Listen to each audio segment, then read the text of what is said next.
My son said, "Mom, pack your bags. You're moving out today. You just have 1 hour left." He didn't know I'd already changed everything yesterday. I had just folded the last piece of laundry when Avery walked in, her steps sharp enough to cut the air. She didn't look at me. She looked at the basket in my hands as if my touch contaminated it. Then, without a word, she slammed her palm against the edge and sent the entire load crashing to the floor. Socks, shirts, towels, everything scattered like debris after an explosion. She pointed at me with a cold, triumphant smile. "Pack your bags. Today you're moving out. You have 1 hour, May." Before I could even process her words, Luke stepped behind her, arms crossed, eyes flat and distant, the way his fathers never were. "Where we're going," he said, letting out a low, dismissive snort. "A grave for leeches like you." My breath stuttered, but I stayed still. I had survived worse storms, yet his words carried something final, something practiced, something he wanted to say for a long time.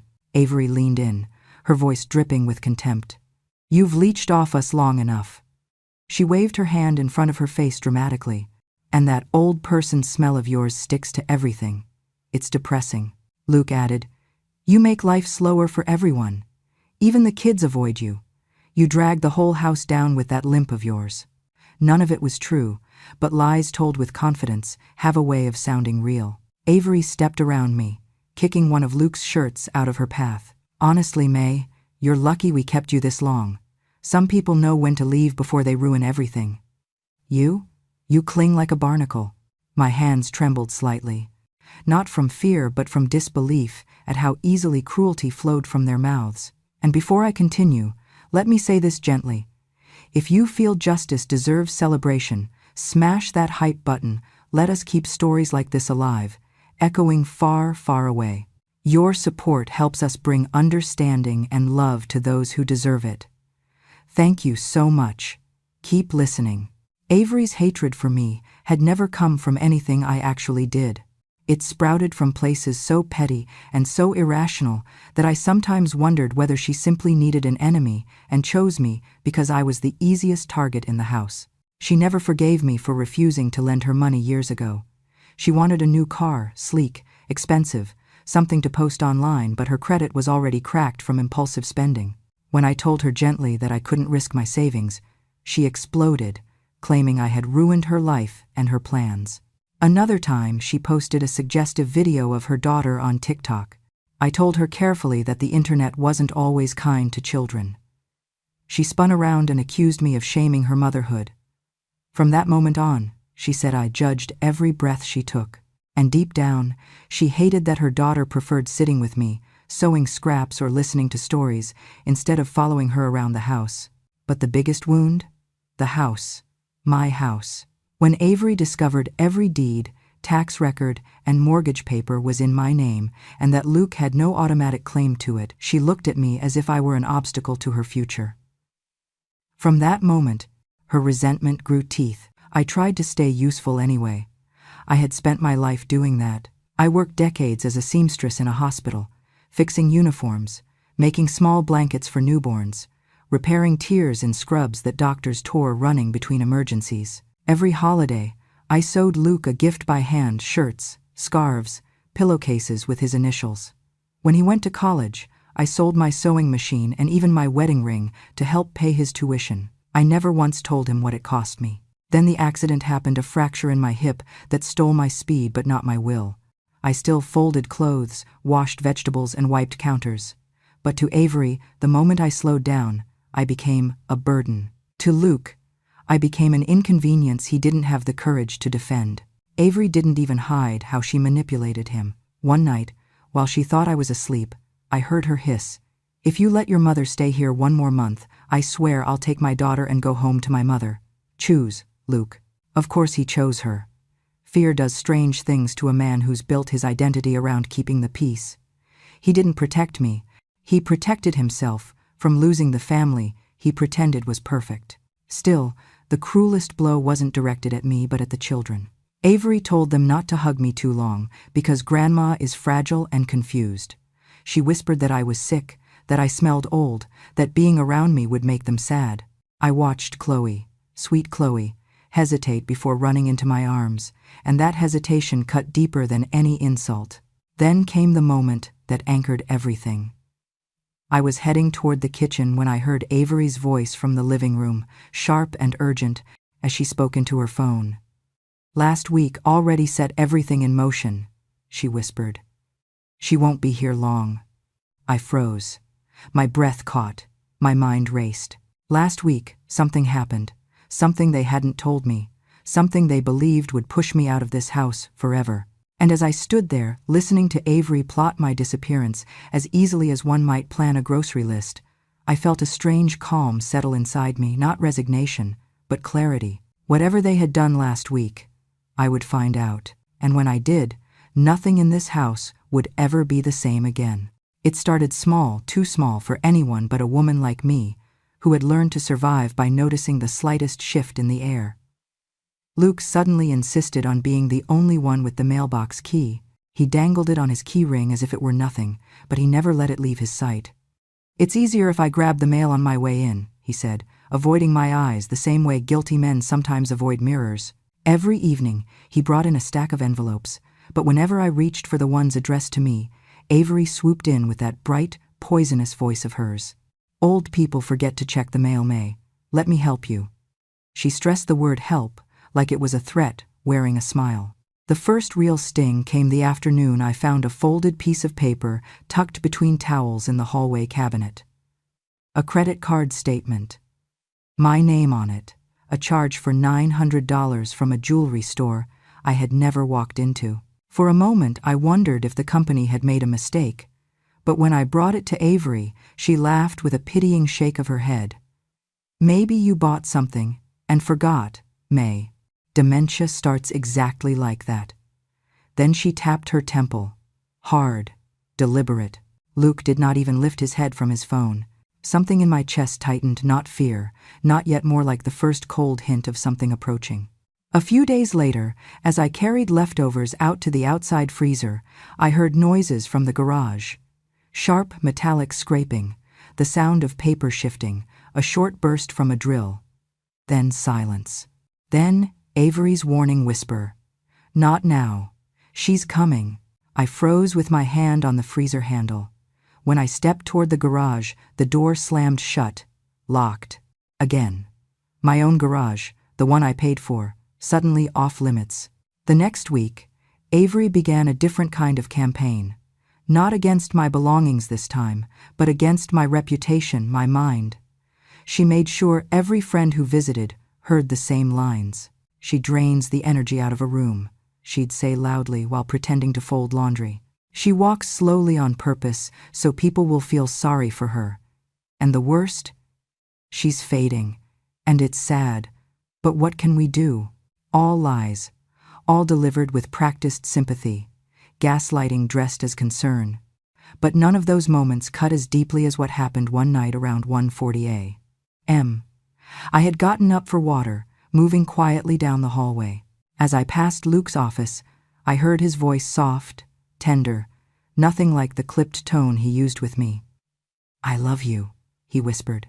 "I promise I'll fix the house situation soon. Trust me, Marla." The name hit me like a slap. Another woman. A woman he loved. And the house situation? My house. The house I had spent my life protecting.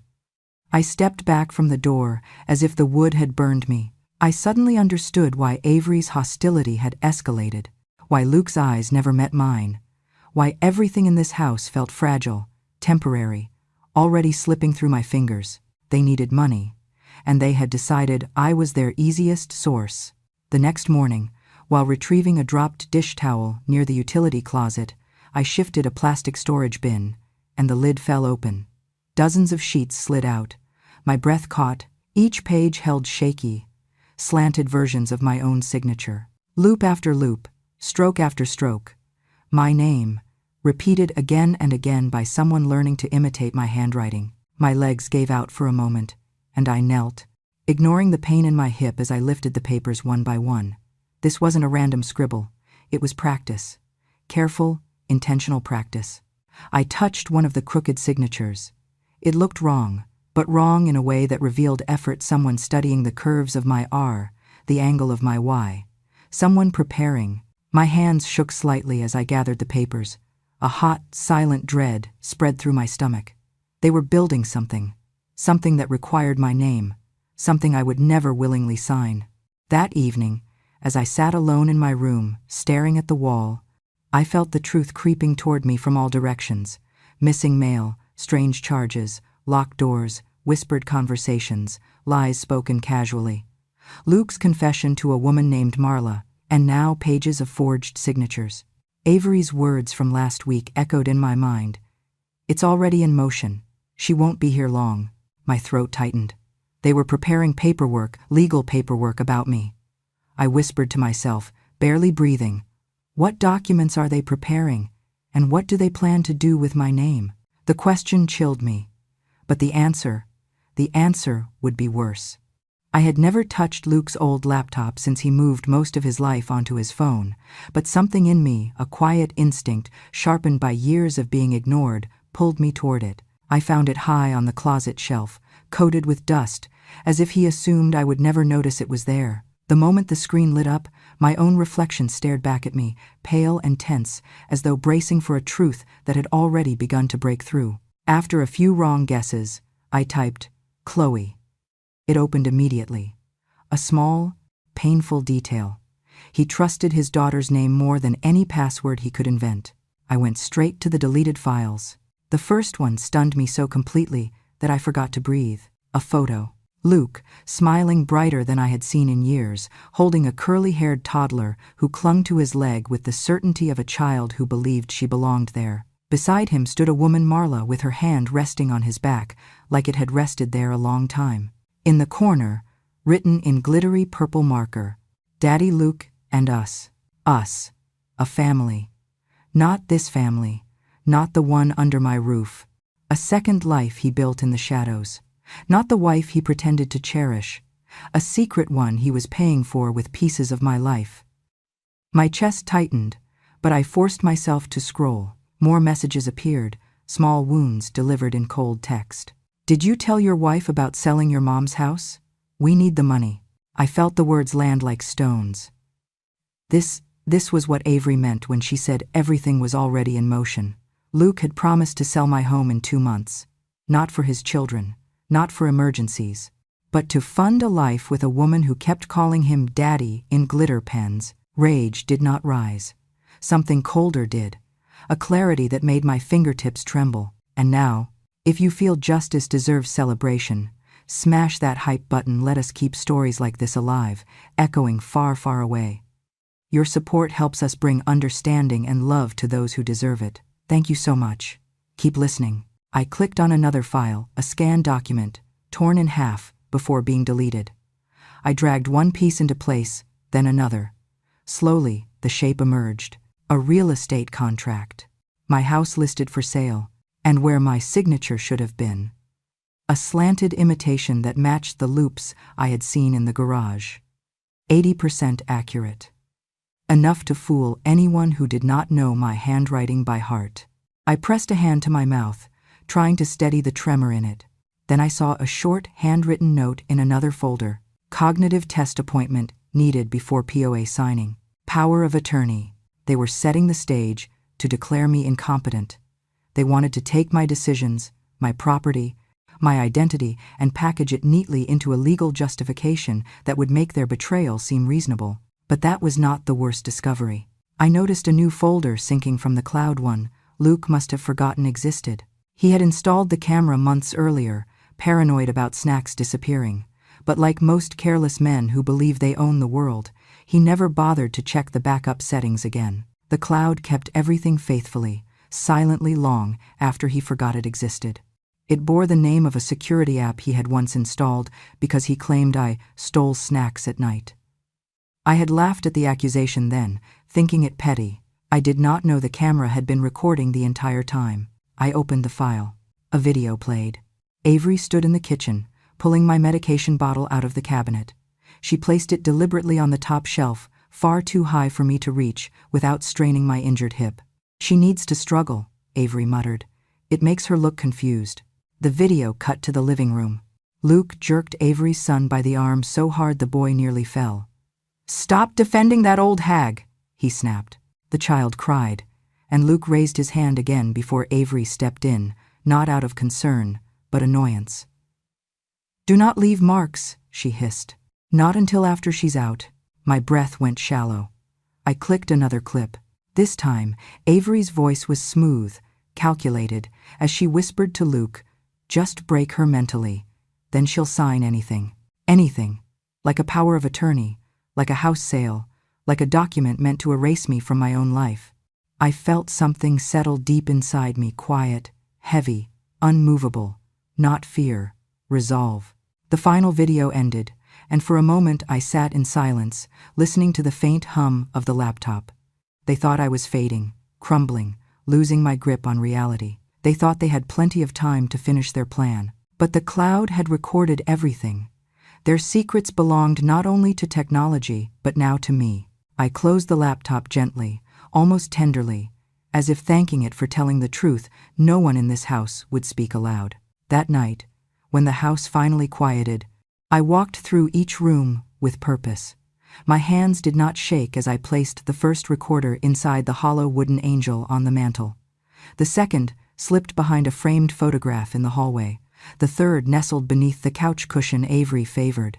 The fourth I hid inside the wicker basket where Luke threw his keys. As I stood in the dim light, hearing the slow tick of the thermostat, I whispered to myself, "If they want to fight in the dark, then I will use the light." And I knew everything was about to change. I waited in my room that night with the lights off, sitting completely still, my hands folded in my lap. The only sound was the soft crackle of the recorder app on my phone as it began to sync the feeds from the 4 devices I had hidden. I did not have to lean close to hear. Their voices came through with a clarity sharper than glass. The first recording opened with Luke's voice low, irritated, impatient with the world and everyone in it. "I opened 2 more accounts under her name today," he muttered. "Smaller transfers so the bank does not flag anything." My stomach turned, but I kept listening as Avery's heels clicked across the garage floor. "Good," she said. "I changed her mailing address to my P.O. box last week. She won't see a single statement until this is over." They said it so casually, as if they were discussing recycling schedules, not the dismantling of my life. Then Luke said something that made my fingertips go cold. "Her signature is almost ready." Almost ready. As if I were a document they were manufacturing. Avery laughed softly, a sound that always reminded me of metal scraping tile. "After the mental test, she won't have any rights left. That doctor barely listens. I will tell him she gets confused, and he'll sign off on the impairment form." I heard the slap of papers being shuffled. Then Avery whispered, "Luke, once she's declared incompetent, we don't even need her signature. We can finish everything in a week." For a moment I felt my pulse in my throat, steady but heavy. They truly believed I was already gone. They believed erasing a person happened one form at a time. Then the recording shifted, Luke pacing, his shoes dragging across the concrete. I heard the faint buzz of his phone before he answered it. "Hey," he said, voice changing instantly into something tender, practiced, almost young. I know. Once the house sells, Marla and I will be free." The garage went silent. Even through the recording, I could feel the air freeze. Avery's footsteps stopped. "What did you just say?" Luke muttered something under his breath. Avery did not let it pass. "Say it again." I said. Luke exhaled sharply. "Once the house sells, Marla and I." The sound of impact exploded through the speakers. A slap, hard. "You have a mistress?" Avery shrieked. "A mistress and a child? I ruined my credit for you. I helped you steal from your own mother for you. And all this time you were planning to leave me too?" Luke groaned, stumbling back. "Avery, stop, listen." Another slap, then another, rhythmic, furious, escalating, until Luke snapped. "If you hadn't made this house miserable, maybe." A crash cut him off. Something heavy toppled over the tool cart, maybe. "You'd sacrifice your own mother," Avery screamed, "for a woman who doesn't even want you? For your mistress, you'd throw her into a nursing home?" Luke did not deny it. Not once.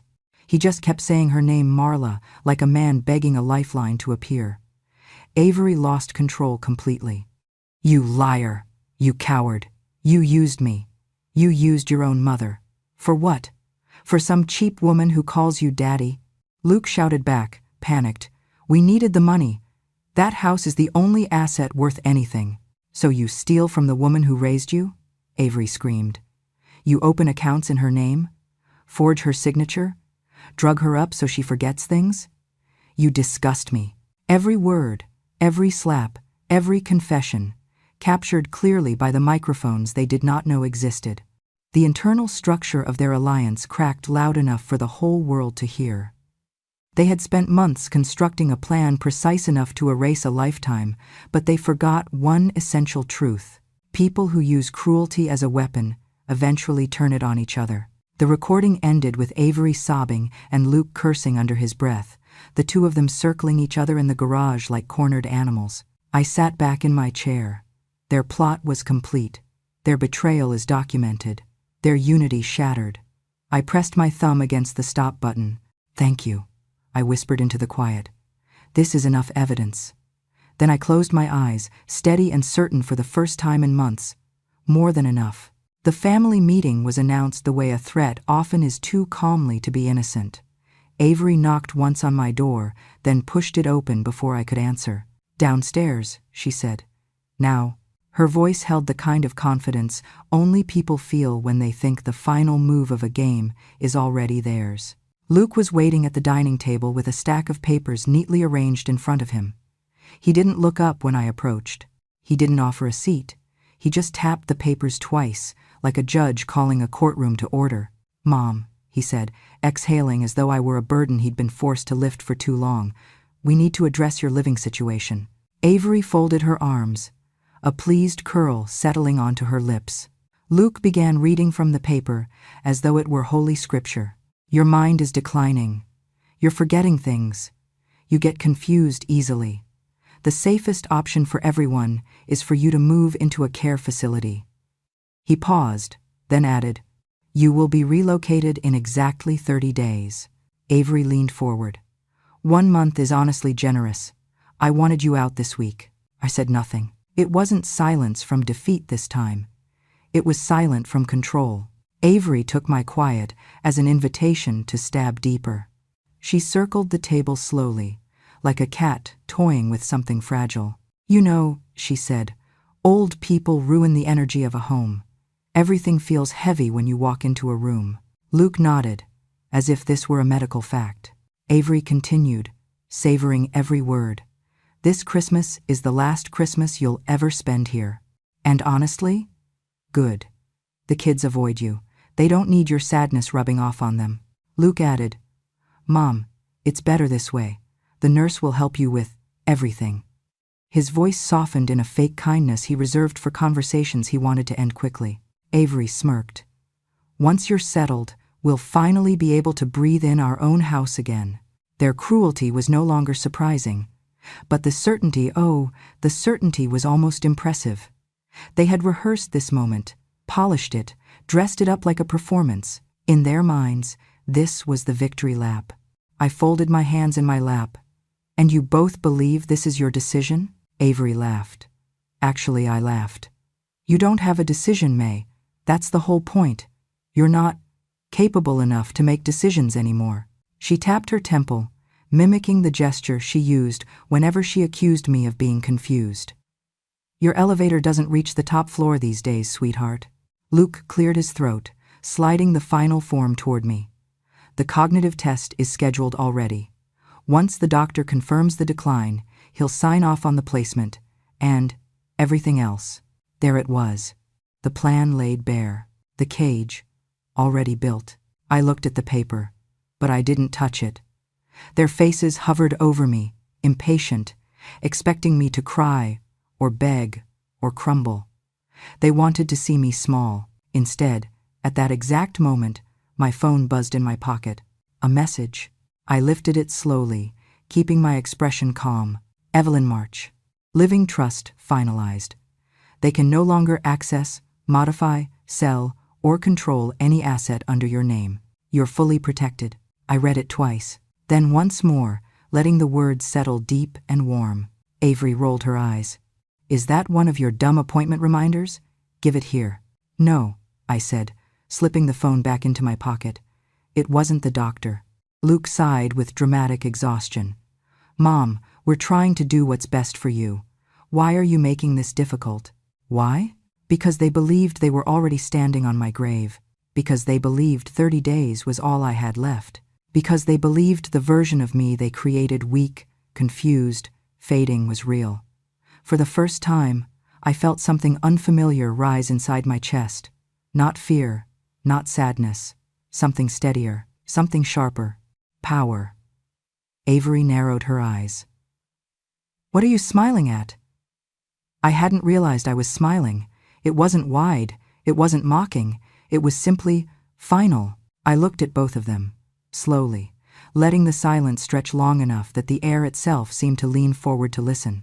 I'm smiling, I said, because it's fascinating how people can believe they've already won when they don't even know the game ended yesterday. Luke blinked, confused. Avery stepped back, uneasy, and I sat there, steady, unshaken, the truth burning bright behind my ribs. Game over, I whispered. For both of you. Christmas Day arrived wrapped in a cheer so artificial it felt almost cruel. Luke had decorated the house with an enthusiasm I hadn't seen in years.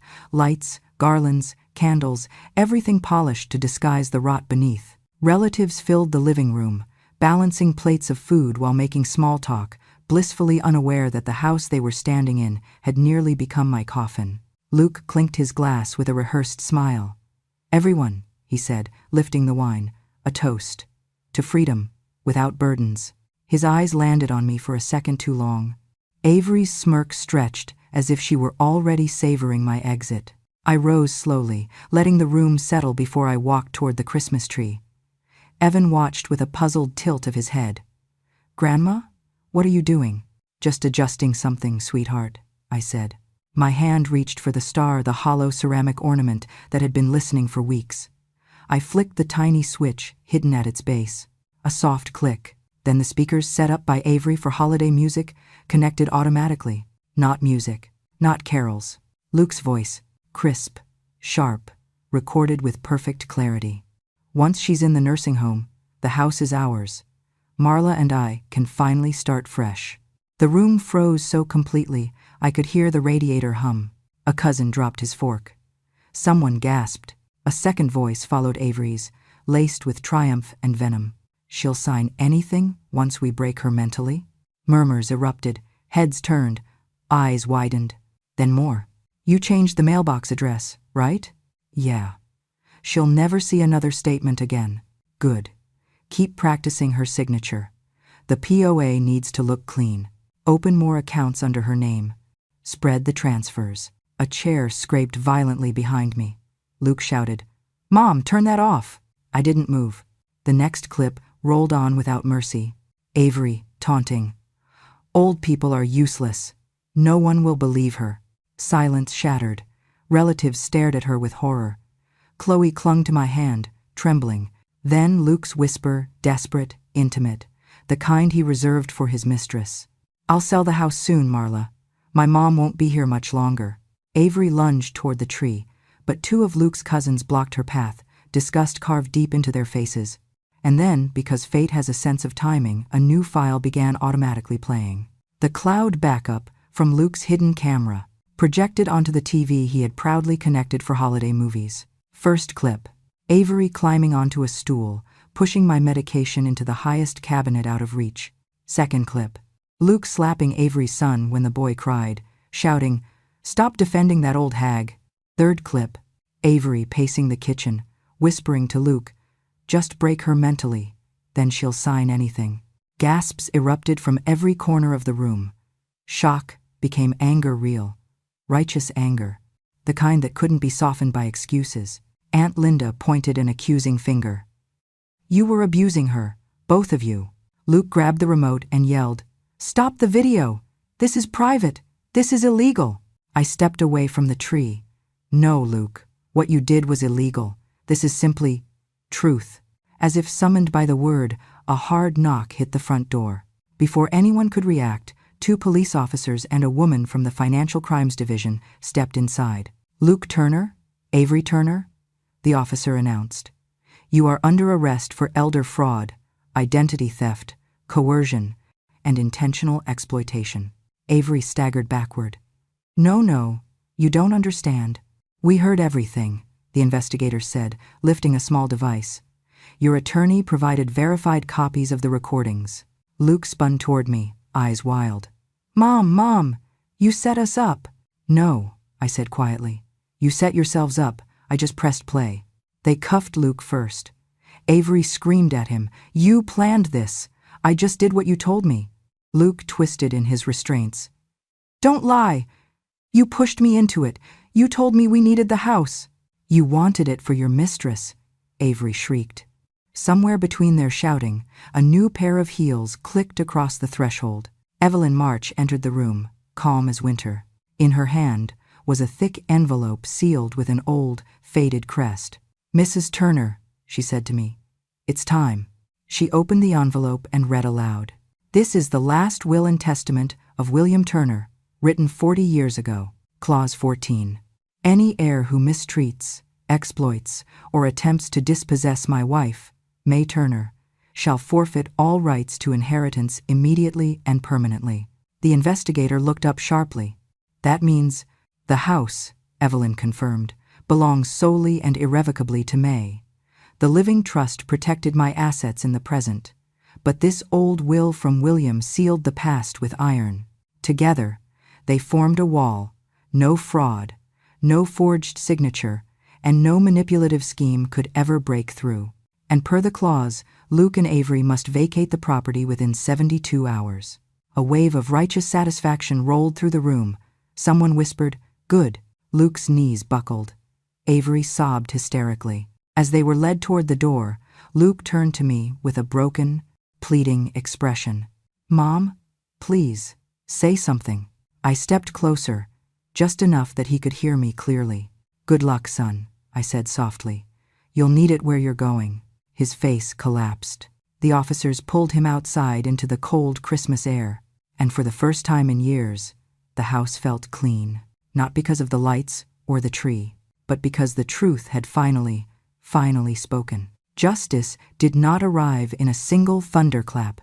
It arrived slowly, like frost creeping along window edges, quiet but undeniable. The weeks after Christmas felt suspended in some strange, cold clarity as hearings stacked one after another, evidence layered over more evidence, and the world Luke built through lies finally buckled under its own weight. On the morning of sentencing, I sat in the second row of the courtroom, hands folded, back straight. I did not shake. I did not pray for leniency or vengeance. I simply waited to hear the truth spoken out loud by someone who could not be intimidated, manipulated, or deceived. Luke shuffled in, wearing an orange jumpsuit, wrists bound, eyes hollowed out by fluorescent lights and restless nights.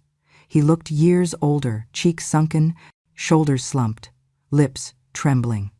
When he saw me, he blinked rapidly, as if trying to wake from a nightmare he had spent years constructing. Avery sat on the opposite side of the room, separated by court order. Her lawyer whispered urgently into her ear, but she stared straight ahead, jaw clenched, mascara stiff on her lashes from dried tears or denial. The judge read through the charges with a voice that did not rise or soften, a voice that felt carved from stone.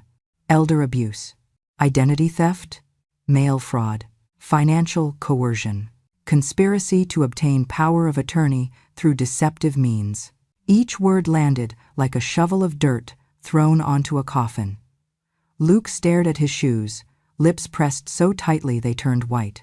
When the judge finally lifted his eyes and spoke the sentence, the room stilled. "For the severity of your actions, the premeditated nature of the fraud, and the emotional and financial harm inflicted upon your mother, this court sentences you, Luke Turner, to 6 to 10 years in state prison." A soft gasp floated through the gallery. Luke's knees buckled. The officer beside him tightened his grip to keep him upright. Luke didn't cry, he simply sagged, as if the last thread holding him together had snapped. The judge turned to Avery next. "Mrs. Avery Dalton Turner, though you did not execute the majority of the financial acts, you participated knowingly in coercion, in the deliberate emotional destabilization of the victim, and in the psychological abuse of minors.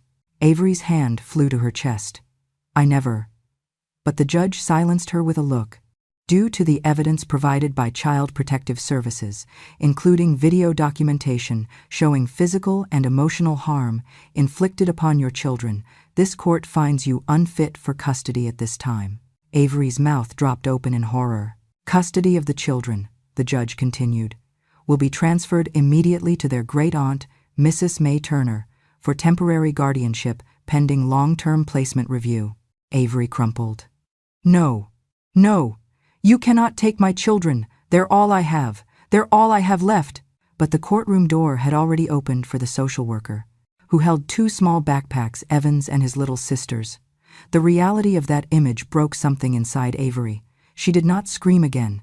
She simply folded into herself, shaking silently. It struck me then how cruel tyranny becomes when the power keeping it alive is gone. Without someone to dominate, Avery looked not strong or dangerous but empty. As for Marla, Luke's secret woman, the investigators had tried contacting her during the financial inquiry. She did not respond. Within hours of that first attempt, she terminated her lease, cleared her apartment, wiped her social media, and disappeared with a precision that suggested long practice. She never visited Luke, never wrote to him, never acknowledged knowing him. Worse, one piece of the investigation revealed the truth Luke never expected. The little girl in the photo was not his daughter. Not biologically, not legally. She had simply been leverage, a tool, a way to keep him paying. When the detective revealed it to him during questioning, Luke broke down. A wail ripped out of him, raw, embarrassed, unbelieving. The kind of grief that doesn't come from losing family, but from realizing you were never wanted in the first place. In a single month, he lost his home, his children, his wife's loyalty, his freedom, his imaginary future, and even the lie he had used to justify betraying me. I moved into my small cabin in early spring. The air felt lighter there, untouched by malice. The children visited every weekend. They laughed more, slept better. They stopped flinching at raised voices.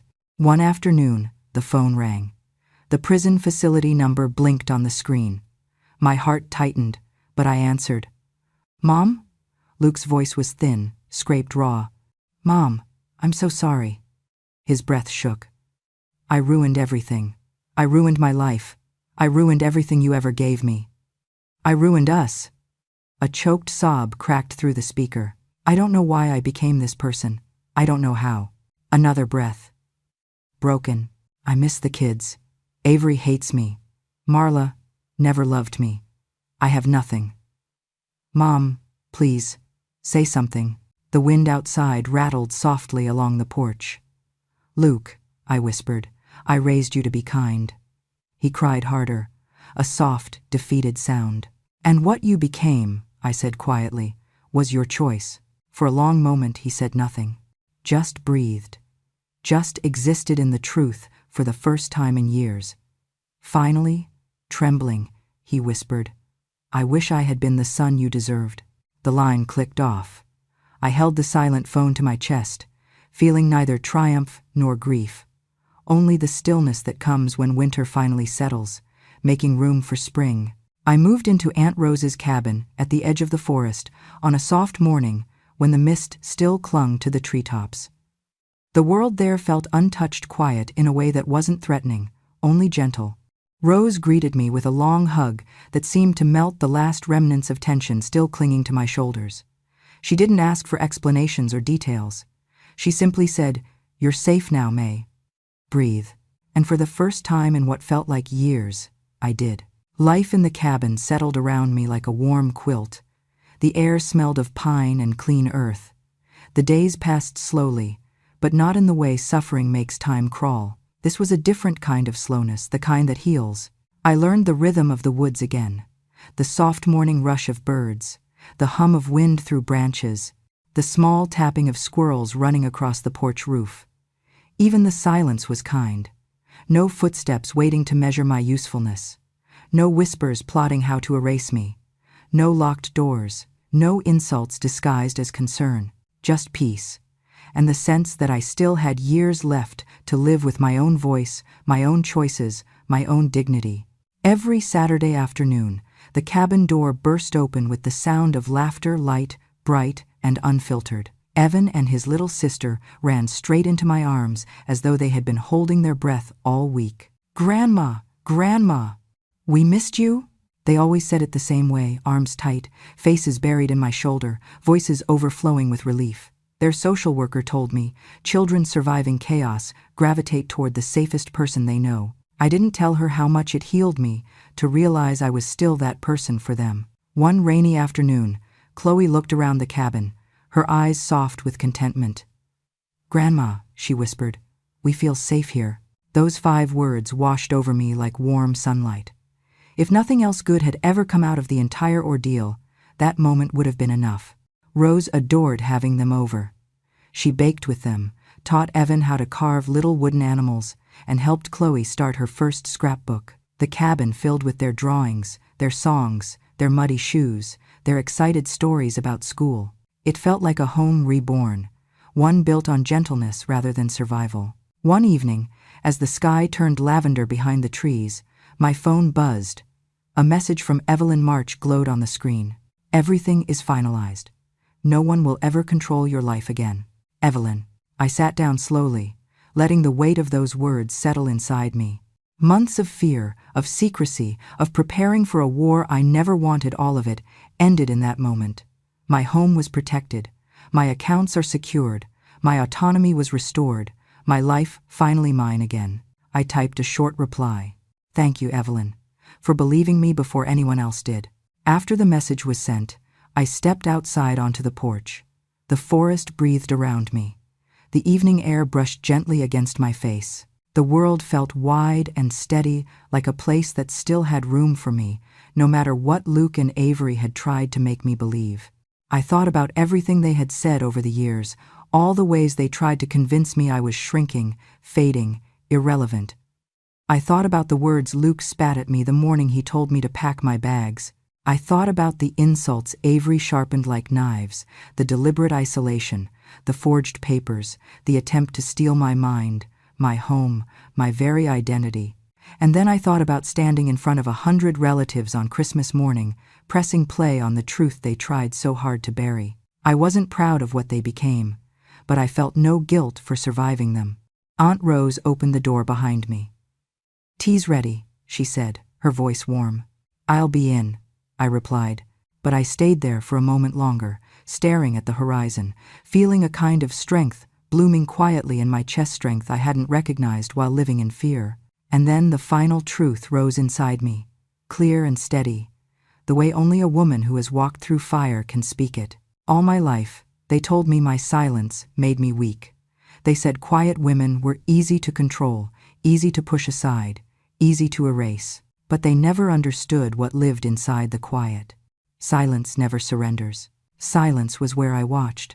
Silence was where I learned.